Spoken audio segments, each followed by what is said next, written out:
हम इंसानों की नेचर है कि हमें यकीन सिर्फ उन चीजों पर आता है जो हम अपनी आंखों से देखते हैं, या फिर हमारी सोच हमें जितना समझाने की कोशिश करती है। लेकिन इस दुनिया में कई ऐसी हकीकतें मौजूद हैं जो हमारे सामने रहते हुए भी हमें नजर नहीं आती। अगर नजर आ भी जाए तो हमारी सोच उसको एक्सेप्ट करने की काबिलियत नहीं रखती। जब हम आंखों से कुछ देखते हैं और हमारी सोच हमें कुछ और दिखाना चाहती है, तो इसी के बीच में एक नई चीज पैदा हो जाती है जिसको हम मिस्ट्री कहते हैं। ऐसी ही एक मिस्ट्री इंडोनेशिया के जावा आइलैंड पे इस पहाड़ के अंदर मौजूद है। ज़ेम टीवी की वीडियोस में एक बार फिर से खुशामदीद। नाजरीन, दूर से देखने पर ये किसी भी नॉर्मल पहाड़ की तरह दिखता है, लेकिन इसकी टॉप पर जाकर जो कुछ देखने को मिलता है वो किसी भी तरह से नॉर्मल नहीं है।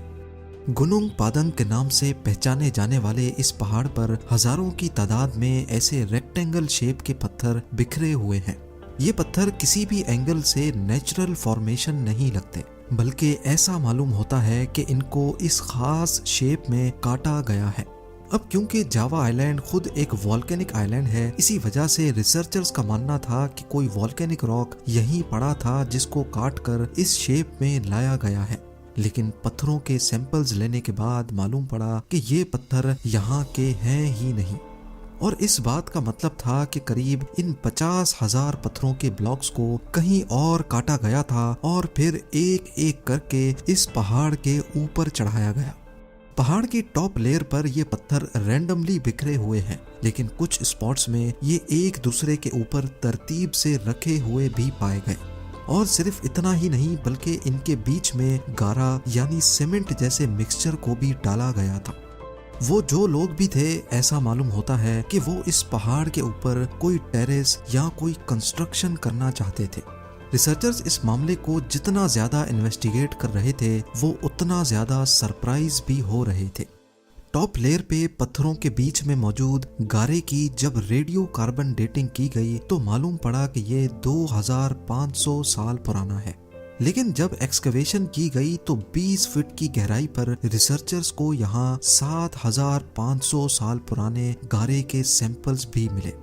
टॉप लेयर पर 2500 तो 20 फीट की गहराई पर 7500 साल पुराने सैंपल्स मिलने का मतलब ये था कि यहाँ कोई एंशिएंट सिविलाइजेशन बस्ती थी जो वक्त के साथ साथ किसी बहुत बड़े स्ट्रक्चर को कंप्लीट कर रही थी। कुछ आर्कियोलॉजिस्ट का कहना था कि इससे नीचे खुदाई करने की जरूरत नहीं है, क्योंकि ह्यूमन की हिस्ट्री सिर्फ 7500 साल पुरानी ही है, तो इससे नीचे हमें कुछ नहीं मिलेगा। लेकिन लोकल जियोलॉजिस्ट अभी भी सेटिस्फाइड नहीं थे। उन्होंने इस पहाड़ पर कोर ड्रिलिंग करने का फैसला किया। कोर ड्रिलिंग में एक हॉलो पाइप को जमीन में ड्रिल किया जाता है, और जब वो पाइप वापस बाहर निकाला जाता है तो जमीन के अंदर जो कुछ भी होगा उसके सैंपल्स एक कोर की सूरत में पाइप के अंदर जमा हो जाते हैं। हैरत अंगेज तौर पे कोर ड्रिलिंग से जो सैंपल्स निकल कर आए उन पर यकीन लाना वाकई बहुत मुश्किल था, खास तौर पर आर्कियोलॉजिस्ट के लिए।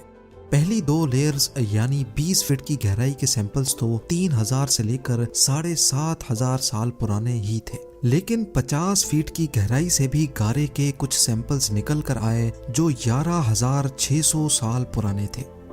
ये साल था 9600 BC और तब अर्थ पर आखिरी आइस एज चल रही थी। मामला तब मजीद गंभीर हो गया जब 100 फीट नीचे कोर ड्रिलिंग के जो सैंपल्स निकल कर आए वो 24,000 साल पुराने थे। ये वो दौर था जब आखिरी आइस एज अपने पीक पर चल रही थी।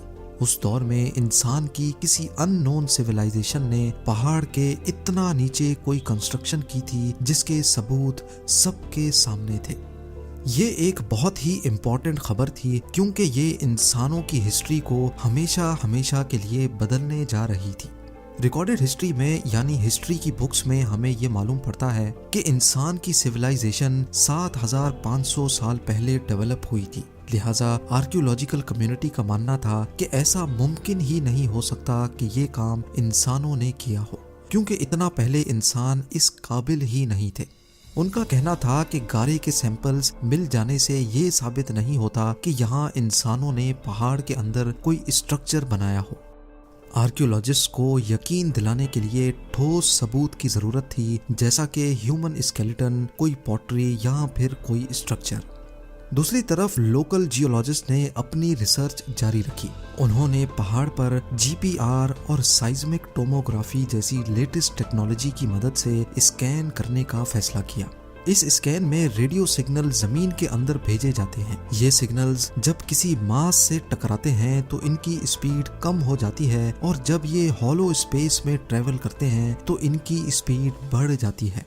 इन सिग्नल्स की स्पीड के जरिए ये पता लगाया जाता है कि जमीन में नीचे हॉलो स्पेसेस हैं कि नहीं, और अगर हैं तो उनकी शेप कैसी है। स्कैन के रिजल्ट्स में पहाड़ी के अंदर का जो इमेज सामने आया वो रिसर्चर्स अपने कैरियर में पहली बार देख रहे थे। पहाड़ के अंदर जगह जगह हॉलो स्पेसेस नोट की गई। 3 बड़े बड़े स्क्वायर चैम्बर्स जो अलग अलग लेवल के हिसाब से बने हुए थे। ये तीनों चैम्बर्स एक टनल नुमा पाथवे के जरिए एक दूसरे से कनेक्टेड, जबकि सबसे ऊपर वाला चैम्बर पहाड़ की टॉप से कनेक्टेड था। इन तीनों चैम्बर्स की साइज भी एक दूसरे से काफी मुख्तलिफ थी। सबसे ऊपर वाला चैम्बर छोटा, उसके बाद बड़ा चैम्बर, और तीसरा चैम्बर सबसे बड़ा और 100 फीट की गहराई में बनाया गया था। इस नई डिस्कवरी ने सबको हैरत ज़दा छोड़ दिया। हर कोई सिर्फ एक सवाल का जवाब तलाश कर रहा था कि 24,000 साल पहले लास्ट आइस एज में जब इंसान सिर्फ हंटर्स हुआ करते थे, तब उन्होंने ये काम कैसे किया होगा। याद रहे कि ये बात आयरन, ब्रॉन्ज और स्टोन एज से भी काफी ज्यादा पुरानी है। जब ये major discovery main stream media पे आई तो इंडोनेशियन गवर्नमेंट भी इसमें काफी इंटरेस्ट लेने लगी और लोकल जियोलॉजिस्ट को गुनुंग पादंग पर एक्सकवेशन करने की इजाजत दे दी। प्रेसिडेंट ने यहाँ अपने लिए एक हेलीपैड भी बनवाया जहाँ वो खुद इस रिसर्च को मॉनिटर करने आते थे। लेकिन आर्कियोलॉजिकल कम्युनिटी ने इस पर काफी प्रोटेस्ट रिकॉर्ड करवाए, क्योंकि वो अभी तक इस बात पर डटे थे कि गुनुंग पादंग पर जो कुछ भी है वो 7,500 साल से पुराना नहीं हो सकता। खैर, जैसे तैसे करके लोकल जियोलॉजिस्ट ने यहाँ एक्सकवेशन स्टार्ट की, जिसके बाद एक एक करके नई डिस्कवरीज सामने आती गई। यहाँ से पॉटरीज, ज्वेलरी, वेपन्स और कॉइन्स भी मिले जो 5,500 BC में बनाए गए थे। जबकि रिकॉर्डेड हिस्ट्री में मॉडर्न साइंस का कहना है कि सबसे पुराना कॉइन 600 BC में बनाया गया था। गुनुंग पादंग से नई डिस्कवरीज का सिलसिला अभी चल ही रहा था कि 2014 में इंडोनेशियन प्रेसिडेंट चेंज हो गए। नए प्रेसिडेंट के सामने जब ये मामला आया तो उसने आर्कियोलॉजिकल कम्युनिटी का साथ दिया और फौरन गुनुंग पादंग पर एक्सकवेशन और रिसर्च बंद करवा दी गई। अगर मोहनजोदड़ो और एंशिएंट इजिप्शियन से भी बहुत पहले दुनिया में कोई सिविलाइजेशन रहती थी, हत्ता के लास्ट आइस एज से भी पहले, तो वो कौन लोग थे और जावा के इस आइलैंड पर क्या बनाना चाहते थे, और सबसे बढ़कर ये कि उनको आसमान खा गया या जमीन निकल गई। एक थ्योरी ये है कि इस एंशिएंट सिविलाइजेशन के लोग ये जगह छोड़ने पर मजबूर हो गए थे। इस थ्योरी में काफी दम भी लगता है, क्योंकि आइस एज में समंदरों का लेवल आज के लेवल से 100 मीटर नीचे हुआ करता था। यानी ये जो आज हमें आइलैंड दिख रहा है, ये पहले आइलैंड नहीं बल्कि एशिया का सब कॉन्टिनेंट हुआ करता था। जी हाँ, 12,000 साल पहले आइस एज का जब दी एंड हुआ था तो बहुत मास लेवल पे बर्फ मेल्ट हुई थी, जिसने ओशंस का पानी बढ़ाया और इस रीजन में सिर्फ जो एलिवेटेड एरियाज थे वो आइलैंड की शक्ल इख्तियार कर गए। बाकी सब कुछ ओशन के बॉटम पे चला गया। जावा आइलैंड पे बसने वाली सिविलाइजेशन अब बिल्कुल आइसोलेट हो चुकी थी। वो अपने दूसरे साथियों से बिछड़ चुके थे और शायद वक्त के गुजरते वो हमेशा हमेशा के लिए अपनी पहचान भी भूल गए। इस मिस्ट्री की असल कहानी क्या है, ये राज आज भी गुनुंग पादंग के अंदर दबा हुआ है।